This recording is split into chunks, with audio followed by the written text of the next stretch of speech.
I'm going to be completely honest with you guys. I am very, very worried about the future of graded cards for pretty much any TCG right now. So, what do you guys think? Do you guys think the graded market is going to crash? Now, here's a couple questions for you. If you guys think the graded market is going to crash, do you think you should be scared, especially for my subscribers or the people who are watching this channel? Because for the most part, if you're watching this channel or if you're subscribed to me, then for the most part, you are grading with tag rather than PSA or CGC or Becca. You're grading with tag, and it's okay if you guys have collection from other grading companies. But now, should you really be worried if the market is going to crash, the graded market? Honestly, if you're grading with tag, maybe you shouldn't be so worried about. But I feel like there are certain things that could possibly tip the market over, and I guess appear like it's crashing. But one of the things that we talked about in the last time was, the tag 8 Pikachu, not the tag 8 Pokemon Illustrator card that's gonna go off to auction. I have a prediction, and I feel like that tag 8, because I feel like there was a lot of things I didn't actually talk about or mention to you guys, but that tag 8 Pikachu Illustrator card that's going to be auctioned by Ken Golden, that is going to be the highest graded tag 8 out there. However, that doesn't mean that is the highest graded tag card for that Pokemon Illustrator card. I believe there's five other tag 9s, and then only one tag 10. Now, we saw the PSA 10 variant sell for $16 million, and I feel like it was heavily scripted. The whole entire scene, scenario, situation was heavily scripted. Now, if this tag 8 does sell for over $1 million, it doesn't have to be too crazy amount, but if it sells over $1 million, then I think the hobby is about to get very interesting whenever it comes to the graded market. I mean, because that means the following nines are going to sell for more than $1 million. We'll probably be looking somewhere around $3 to $5 million in between there for those tag 9s. And then the tag 10 Pokemon Illustrator card, if it sells, when it sells, and I feel like it's eventually going to sell, like it's going to be auctioned off by Ken Golden, it's too much of a golden opportunity for them not to take advantage of it. Even if the card is in the collection of someone that's heavily invested in tag, right? Whether if it's like a CEO or shareholder or whatever you want to call it, someone high up there probably has that card, and they're going to have big reasons for that card to sell more than the PSA 10 variants, right? Whenever that happens, do you guys think that that would tip the market over? Do you think that more people would start going with tag rather than PSA if that Pokemon Illustrator sells more than the PSA 10 variant? Because if you put it side by side, you guys can even look at the dig report number, and you guys will see that that tag 10 is in significantly and better conditions than the PSA 10. The PSA 10 Pokemon Illustrator was already very, very scrutinized, but the tag 10, you know, I guess it won't be so much, right? Because even as a tag 10, you're still allowed. There's still some room for error, especially if you're doing the 1,000 point system, right? You can get away with a couple of flaws, right? While a PSA 10, I don't feel like they should have that much variant or like leeway, but I mean, that's just my opinion. But I do feel like possibly if the tag 10 copy sells higher than the PSA 10, right? And I'm not saying this from a fanboy perspective, but I think at the end of the day, people will spend more money on something that is subjectively better than something that is subjectively graded. I'm always going to make a big emphasis in that. People will pay top dollar for the objectively better copy, especially when it comes to this grading hobby, whether if it comes to this Pokemon hobby, because we are seeing all-time highs in everything all over again, and it makes it really hard to decide what should you do. Should you be collecting Pokemon? Should you just let it go by? A lot of people are collecting Pokemon because there's a lot of money to be made, and this is something that, like I already talked about before, like don't shy away from it. I mean, if you were collecting Pokemon before it got cool, cool, fantastic. If you started collecting money, sorry, if you started collecting Pokemon cards because there's a lot of money behind it, then obviously I'm like, I'm not gonna be clowning on you. Honestly, I think that's a financial smart decision to do because you know, as the economy gets tighter and things kind of seem to get harder for everyone else, if this is a way for you to make couple bucks on top, you should take full advantage of it, especially whenever it's not regulated by the federal government. That's always going to be a big plus. Whenever a hobby is not regulated by the federal government, there's more ways to make money in that hobby than something that the federal government can go ahead and give you. Now, if the grading market crashes, does that mean the Pokemon hobby crashes? Personally, I don't think so. I feel like there's too many people right now completely invested in this hobby. Whether they're buying sealed collections, whether they're buying graded cards, whether they're buying raw cards, I feel like there's too many people in this hobby, too many eyes, too many money, too much money in this hobby to let it go. Kind of like the NFTs. Like I feel like the NFTs kind of like it was a fad. It came back fast. It came by fast, and it died out really, really fast. And like the same argument can be said about crypto. Crypto came out of nowhere. There's a lot of money got pumped into it, and it's been going on a 10-year run where regardless of how much money you've been putting into it, like you always end up hitting a new time high. So there's a good chance that the Pokemon hobby, the Pokemon collecting hobby, will overtake or become more popular than the crypto market, than the stock market, especially in our age, because it's not regulated by the federal government. It's really one of the only ways where I guess you could say like it's decentralized from them, and until they find a way to control it, which I don't think they would, especially because this is a product that is not US made, even though it is printed in the United States. This is a Japanese product that for some reason the millennials really latched on. Now, if it crashes, what does it mean to your collection?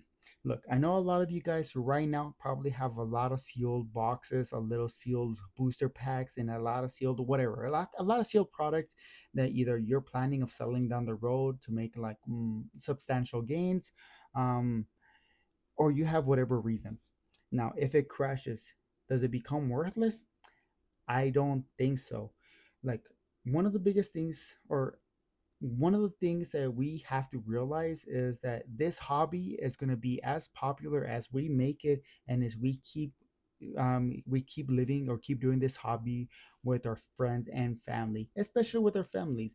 If at this point you're watching this video and you have a kid, there's a good chance that you're doing this hobby with your kid. Personally, I have a kid too, hence why I like to call kids little shits, because I know what they are.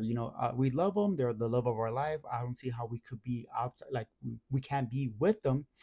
But just because they're our kids or they're little kids, if they're innocent, doesn't mean they're little shits. I mean, they're literally like little creatures. They're trying to commit Sudoku every single time whenever you're not paying attention. So I mean, they're fun, they're exciting, but they're also a hassle. And that's the thing about parenthood. A lot of you maybe don't even have kids, but if you do, and the Pokemon market crashes, don't you think that you would end up opening these packs with your kids? Look, a lot of my sale collection is for my kid. Like a lot of it. I do want to go ahead and open my Pokemon packs with him whenever the time is right. I mean, is he really going to remember opening on Pokemon cards at the age of 3, 4? Maybe not. But once he starts getting like into year 10, 11, and he starts knowing a little bit more about monetary value and then what the hobby really is, if it's still along that time, or even if it's not, opening Pokemon cards with my son is going to be one of those things I really look forward to. So whenever I see an opportunity to buy Pokemon cards at a very cheap or very low entry price, I tend to do so, which leads me to my next topic: perfect order. My friend Robert and Chris, both co-workers, um, they're not super excited about perfect order. Now, I know they're not excited about perfect order because they have to reflect themselves, and they don't want to admit it out loud, but they're in the hobby a little bit for the money, right? They don't see perfect order as valuable. Chris and Robert, if you're watching this, I'm kind of calling you out, but really, like, you're doing this for you and you're not doing it for your kids, right? You might be opening packs with your kids, but deep down in the back of your head, you have a price tag associated with this Pokemon product. I'm not saying that you're wrong, but like, don't forget that this is a kid's hobby, right? This is what we grew up with. We ended up playing games on the Game Boy Color. We ended up collecting some childhood cards. We jumped into this game maybe in Pokemon Go. Regardless, at the end of the day, it is a kid's hobby. So, you know, it might not be the best set for you, but I know Robert, I know Chris both have kids older than mine that might be playing on the Switch, and Mega Evolution or Pokemon Legends Zeta A could be one of their first Pokemon games they're really playing. It's very user friendly. They get to explore the world. Because look, going from Zeta A to Fire Red or Leaf Green, Fire Red and Leaf Green are very challenging games, especially because it's not given to you. You really have to learn everything. So a kid maybe not might not want to play that game because it seems like very outdated to them. It's gonna take some time to appreciate good video games, right? Right now they might be stuck with ZA or put the Ditto game Pooktopia, and like that's okay, right? But if they're playing Zeta 8, then these are the Pokemons they're growing up with. Now, Perfect Order, I know it's not a big set. We talked about this before. I know a lot of people don't see it as a valuable set, but overall, it's not a bad set. I don't think it's an ugly set. Chris says that he likes to collect ugly ass Pokemon cards, right? But he doesn't say that he wants to collect any cards from Perfect Order. Why? Well, because Perfect Order has banger art, right? So, if he likes ugly art, it makes sense why he's not interested in Perfect Order, because Perfect Order's art is fantastic. From every single Pokemon, yeah, even the full art cards, they're nice. They're good looking. They're good looking. Mega Zygarde is not the most appealing Pokemon, and honestly, every single time that I see him with a big old blimp, why do I get like Germany vibes off that Pokemon? I don't know. Something's wrong in my head, right? But overall, it has good art, right? And whenever we talk about it, and whenever they're like, "Oh no, Perfect Order sucks," right? I offered Robert a Destined Rivals ETB for his two Perfect Order Pokemon Center ETBs. Now, obviously, he didn't take the deal because here I got just a regular ETB, not Pokemon Center, right? And my Destined Rival ETB is in the background. He didn't take the deal, but overall, like, if Perfect Order is cheap and left on the shelves, absolutely consider grabbing a couple of copies of it. Not for yourself, not for the flipping, not for the investment, not for the grading, but just for the fact that this is going to be one of those few times that your kids will be able to get this kind of product at a fairly cheap price that you can hold on for a long time and then rip it with them. Or even if you don't want to hold on, you can buy this fairly cheap and rip it with them. They're going to appreciate the art. They don't know any better about money. The only thing they know about money is what you teach them, right? And at the end of the day, do you really want to send that message to your kids? Like, you should only really be in this hobby and go after, high valuable cards, right? Because if you're paying crazy amount of money for some of these high valuable cards and the hobby crashes, are you going to feel bad? Are you going to feel bad that you ended up spending like $80, $90, $100 for one single card when you can end up spending $90 on a Pokemon Center ETB? Whether you could be spending $50, $60 on a regular ETB and have 11 packs that you can go ahead and open with your kids, with your family, right? It's like a food for thought, right? So if the Pokemon hobby crashes, what does that mean for you? Well, I mean, if you're a true collector, if you're like someone that really enjoys the hobby, then you should be able to jump on this opportunity to buy more of the product at a very cheap price. One of the things that I always heard whenever I did like or listen to like investment like content, crypto content, when everyone is running away from something, that's when you go towards it. Let the sheep go away, follow Ascended Heroes, Chris, right? And jump on the opportunity to buy Perfect Order at a cheap price, at retail price, and just hold it for a while, right? Ascended Heroes is going to do Ascended Hero things, but Ascended Heroes is definitely going to hurt you a lot more if it crashes. And if it doesn't retain its value, then perfect order is if the Pokemon hobby crashes and the MSRP is still the MSRP. Or even if it crashes down to like $50, the ETBs are going for 59 plus tax, it's only really a $15 loss, while the Ascended Heroes ETBs, the regular ETBs, are going for 110. You're going to feel a bigger loss on that product than you will a cheap product, right? I'm not trying to discourage you from going from Ascended Heroes or anything else, but just if you're trying to make the best financial decision for yourself, or even try to create memory with your kids, right? Then don't shy away from going after the cheap product, right? Or the less desirable product, because it's going to be desired to some, it's going to be desirable to someone, right?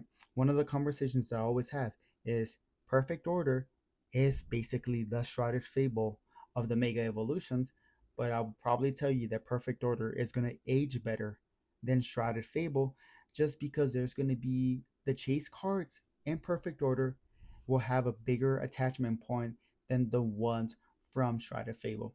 The Shrouded Fable Pokemon, the chase cards, were locked behind a paywall. As for Perfect Order, the chase cards, they're not hide behind the paywall. You get access to Mega Zygarde. You get access to Mega Starmie. You get access to Meowth. Do you get? Is there a Meowth in Mega and Pokemon Z to A? I mean, I know there's in Fire Red. It's one of my go-to Pokemons. I love that payday attack, so I can get some money. But you get what I'm saying? Like, Perfect Order, it is going to be a better set than Shrouded Fable, and Shrouded Fable is slowly going up on price. What if the packs are going for $10 per pack, and the expensive cards of Shrouded Fable are the illustration rares? That's insane. It's one of those things I keep talking, or like I keep mentioning, like the illustration rares of Shrouded Fable almost have the same amount of value or a little bit more value than the special art rares, which is insane, right? Now, last thing that I kind of want to talk about before I do talk about our community cards, our community spotlight, is if we feel like the Pokemon hobby is about to crash, when should you sell? Now, one of my other co-workers, B. Ryan Kisser, right? That's what I like to call him. He doesn't have a lot of disposable income, to the same extent as I do, and I'm not trying to put him on blast, right? And I'm glad that he takes like smart financial decisions, not to put his family in any kind of jeopardy or having to work a lot more and take himself away from his family, right? But he listens to a couple of things that I say. He buys some of the sets that I tell him to buy, and then I'm always telling him, like I always kind of give him like a market price update. It's like, hey, Ascended Heroes piece, like the Pokemon Center Ascended Heroes hit this price, the Distant Rivals hit this price. At a point, you have to decide when is going to be the best time to sell. Last year, I sold my 151 ETBs. I also sold my Paden Fates ETBs. And I think I also sold some Temporal Forces ETBs, but it's because you could get those extremely cheap. Now, after I sold them, somehow I managed to time the market. I sold them at an all-time high, and then shortly after, 151 prices went down. I mean, if you guys have been keeping up with the hobby, you guys saw that the 151 probably had one of the biggest runs for like 2 weeks, like 3 weeks ago in the month of February, which were kind of crazy, right? Now, whenever I sold my product, yeah, I had a little bit of regret, but after 5 months, I don't have any regrets. Look, buying stuff at MSRP and then selling it, you know, 2 times the value, you should be happy. That is smart. You are making easier money than a lot of people do, trying to time the market and just trying to make moves day in and day out. I tell him all the time, you really have to consider when is the right time to sell. The higher these prices go on this product, the smaller the buyer pool gets. Now, I'll go to my local card shops, and like we are seeing shops left and right popping out more than ever. I remember before, maybe we only had one or two dedicated card shops here. Now I can probably count like 15 in the last 6 months. Like they've been coming up like crazy. The card market, I don't know where you guys are at, but the card market and the card market scene has blown out of proportion. And if you guys are seeing the same thing, crazy amount of card shops blowing up, then that kind of already tells you that maybe this hobby is not going to be sustainable for very, very long. It eventually everything pops. It's not going to be like the standard, right? It'll pop. Some of these shops will close down. The strong will stay strong, right? But you have to decide when is it a good time to sell. Now, what's the point of you doing this hobby? Are you trying to become wealthy? Well, you're not going to be able to do it with just one ETB or two ETBs. You have to sell at a decent amount of margin where you can go back to the hobby and buy more. If you really want to succeed and make money, right? You're going to win by quantity, not by the quality. And the thing that I mean is, I think a lot like Pokemon, like investment, like in the firms of investment, like buying an ATB is kind of like buying a singular stock, kind of, right? I think it's more like a mutual fund, right? But the more diverse that you are, with the more shares that you have, whenever it goes higher, yes, you'll experience more gains. Of course, whenever it crashes, you will experience more losses, right? But if all your money is tied up into one product, hence like the Ascended Heroes Pokemon Center ETB, right? If all your money is tied up behind only one ETB, then your gains are going to be fairly small. Best thing that you can probably do is sell your ETB at a fairly amount, like at a fair price, and then try to get as much as you can of a other product, right? Because at the end of the day, if you end up getting, for example, 10 Journey Together ETBs, 10 Twilight Masquerades, because these are fairly cheap, 10 Perfect Order ETBs, right? It might not seem like a lot, but the moment that these ETBs go from $60 to $100 to maybe 150 at most, then you're looking at a big gains. You're looking at like 70, you're looking at $100 per ETB. Then you have, rather than one ETB, buying it at $60 and reaching $500, right? You're looking at more gains. So whenever you see product on the shelf and you're thinking about this as an investment, if you're thinking about increasing your collection, your value, don't be afraid to put money into bad products. And it's okay to sell your prestigious copies or your prestigious items for other to like really expand and grow value, because that's the real way you're going to win. It's like diversifying your collection, diversifying your graded cards, diversifying your raw cards.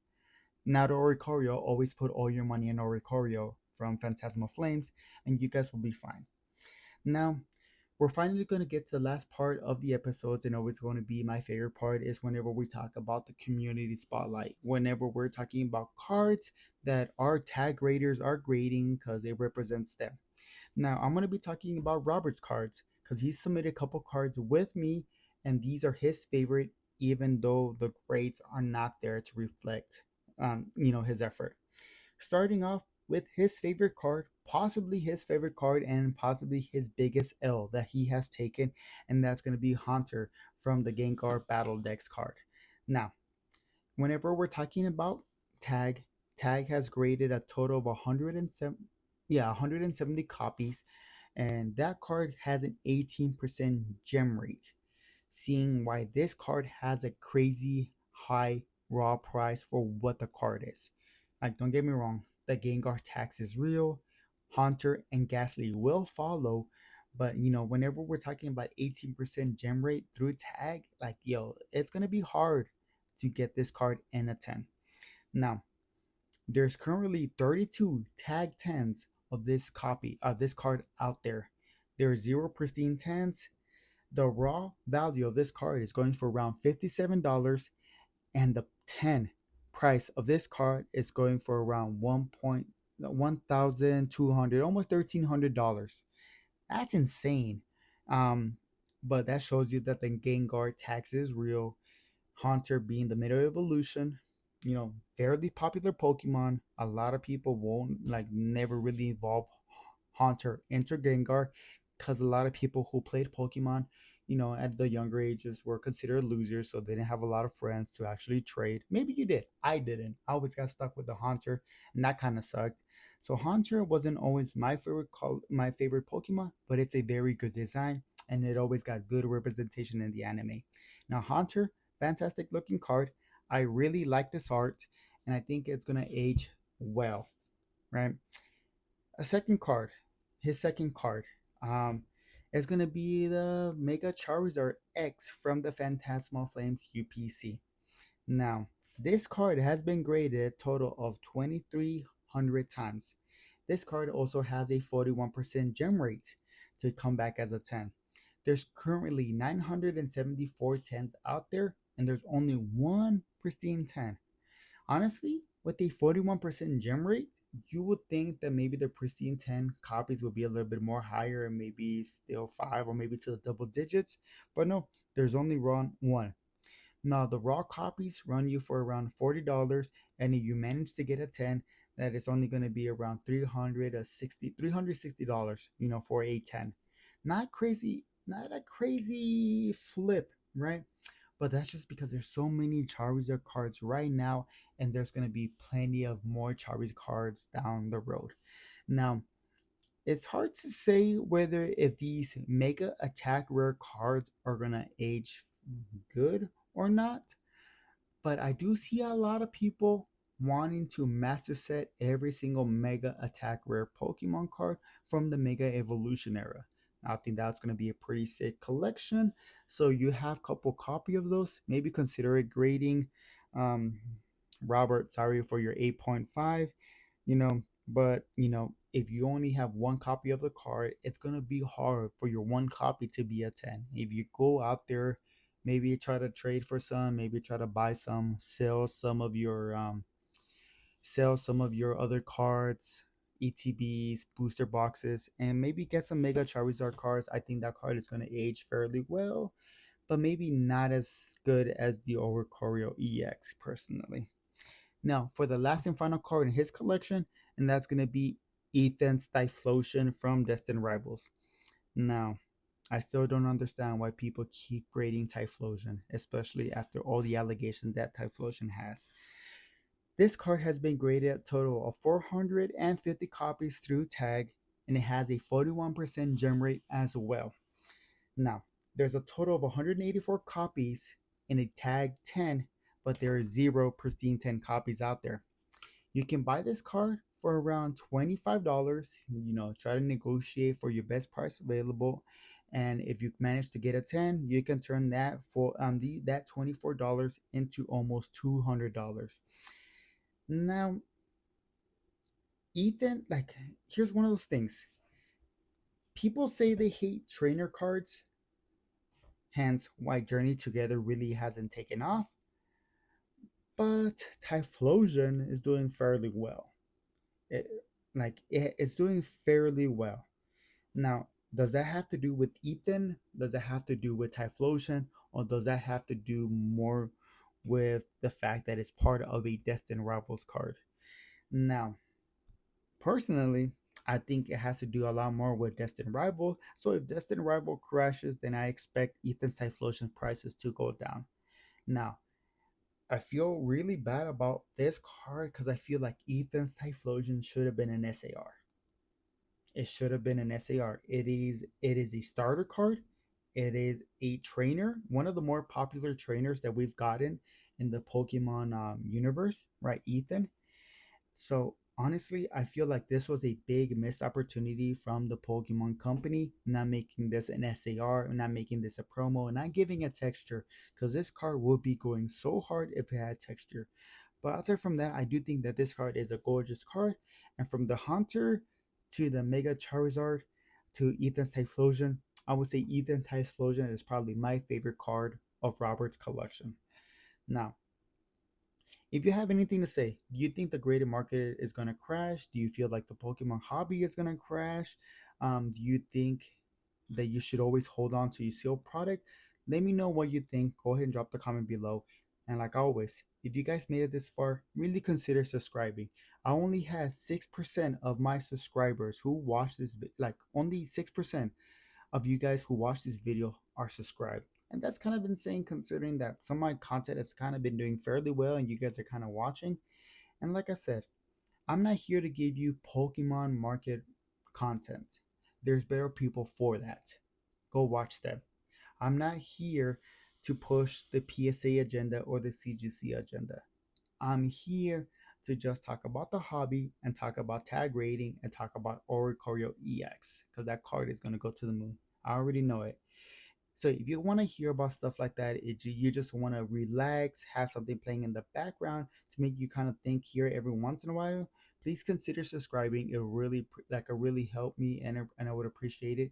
And even if you can't do that, even if you don't want to do that, go ahead and press the like button. It's like donating money to a veteran. I'm a veteran. I don't need your money. I could use a like though. Go ahead and like the video. Like the video. Like the video. Please consider liking the video. That's all I'm asking for. But outside from that, I really do hope that you guys are having a fantastic day, and I'll see you next time. Peace.